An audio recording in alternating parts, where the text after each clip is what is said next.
In the heart of Lagos, where the city's pulse beats with the rhythm of ambition and dreams, stands Queensfield Academy. Its towering gates and well-cut lawns serve as a clear contrast to the bustling city that surrounds it. Here in this prestigious school, young girls from across the nation are molded into the leaders of tomorrow. The academy's reputation precedes it, a beacon of excellence, discipline and tradition. But behind the polished facade and within the echoing hallways of the school, a mystery begins to unfold. It starts, as many great stories do, with a girl who's both ordinary and extraordinary. Amarachi Nwosu arrived at Queenfield on a crisp September morning. Her scholarship papers clutched tightly in her trembling hands. The daughter of a widowed seamstress from Enugu, Amarachi stood out from the moment she stepped through the gates. It wasn't her second-hand uniform or her worn shoes that caught everyone's attention. It was her hair. Thick, lustrous and black as moonless night, Amarachi's hair seemed to have a life of its own. It shimmered under the harsh fluorescent lights of the classroom and danced in the warm Lagos breeze. The other girls whispered and stared, their eyes following the beautiful, intricate patterns and braids that adorned Amarachi's hair. Each week, as the rest of the students lined up at Madame Fumi's salon to have their hair styled according to the school's strict grooming policy, Amarachi's hair was already perfect, as if done by unseen hands. Efe Onitan noticed. How could she not? As Amarachi's roommate and classmate, Efe had a front row seat to the personality that was Amarachi Nwosu. At first, Efe had been thrilled to befriend the quiet, brilliant girl from the east. They would stay up late, whispering about their dreams and fears, sharing the intimacy that only teenage girls can. But as the weeks turned into months, Efe found herself living in Amarachi's shadow. In class, teachers praised Amarachi's insightful answers and impeccable essays. During social events, boys from neighboring schools couldn't take their eyes off Amarachi's radiant smile and mesmerizing hair. Even Efe's own accomplishments, her position on the debate team, her talent for painting, seemed too pale in comparison to Amarachi's effortless grace. Jealousy, that green-eyed monster, began to take root in Efe's heart. She found herself watching Amarachi more closely, looking for cracks in her perfect facade. And it was during one of these observations that Efe noticed something strange. Every Sunday night, long after lights out, when the dormitory was filled with the soft sounds of sleeping girls, Amarachi would silently slip out of her bed.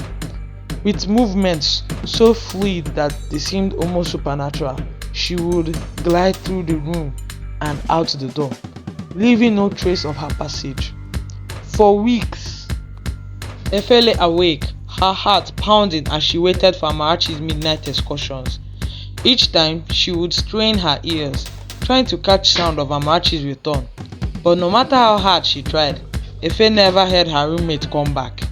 Yet, every Monday morning, Amarachi would be there, her uniform crisp, her smile bright, and her hair impeccably styled for the week ahead.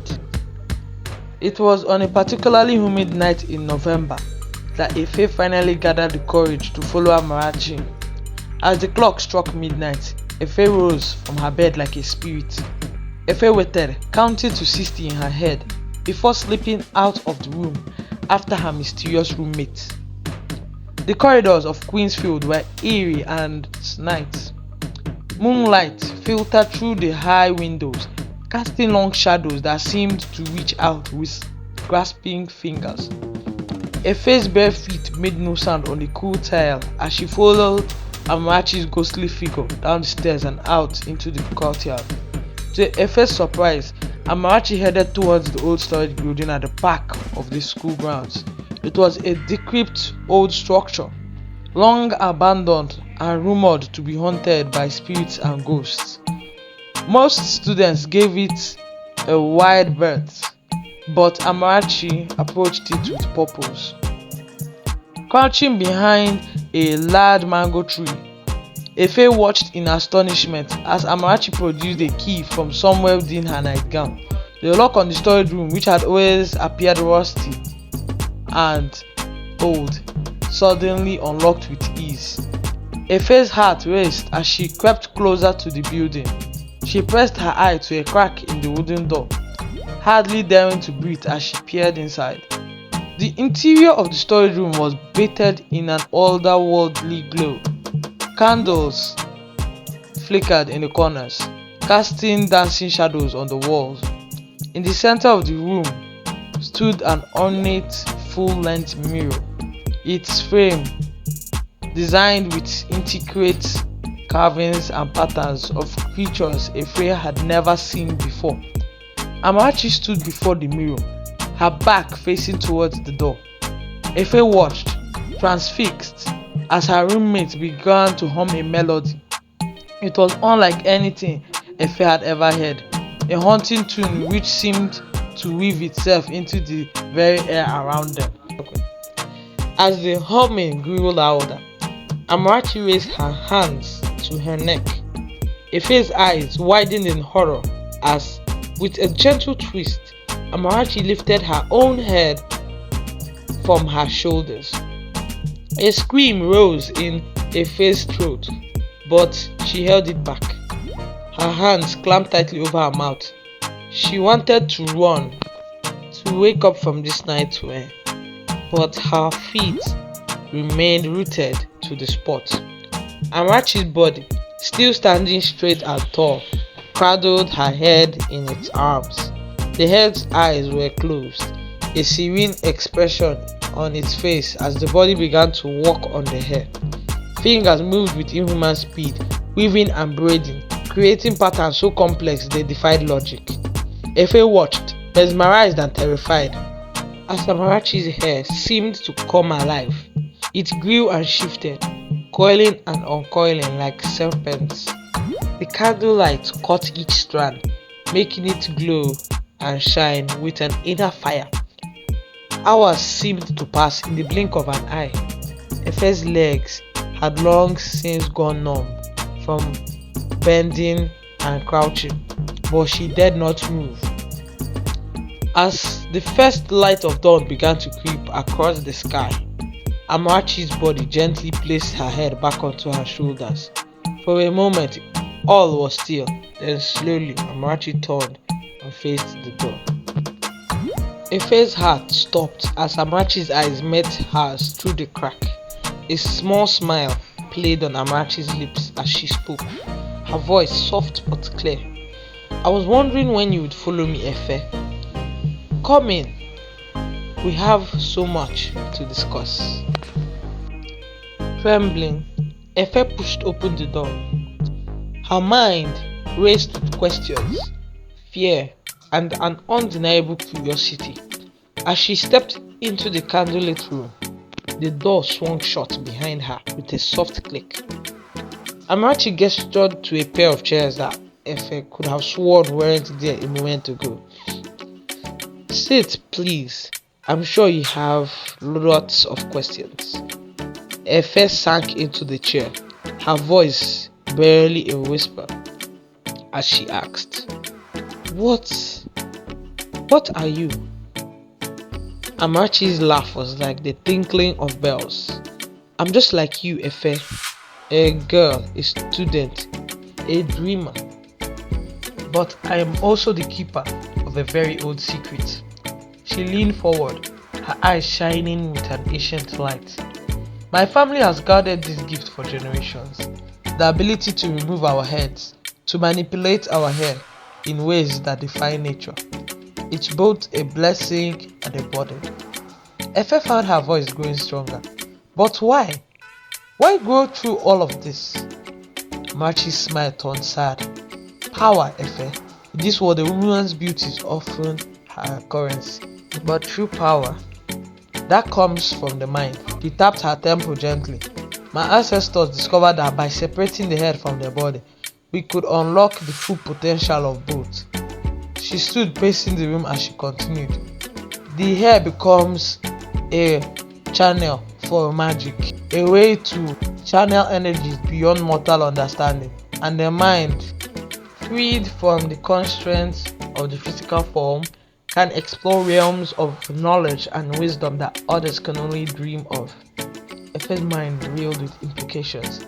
Is that why you're so smart? Why everything seems to come so easily to you? Amarachi nodded, partly, but it's also years of discipline, of learning to balance the physical and the mystical. She fixed Efe with a penetrating gaze. It's not an easy path, Efe. It requires sacrifice, dedication, and absolute secrecy.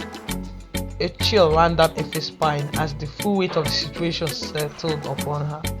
What happened now? She asked, her voice barely above a whisper. Now that I know your secret. Amarachi's expression softened. That's, my dear friend, is up to you. You have two choices before you. Each is with its own consequences. She held up one finger. First, you can choose to forget what you have seen here. We will return to our lives as they were, roommates and classmates, nothing more. But know that the memory of this night will haunt you, a splinter in your mind that you can never fully remove. Amarachi raised the second finger. Or you can choose to learn.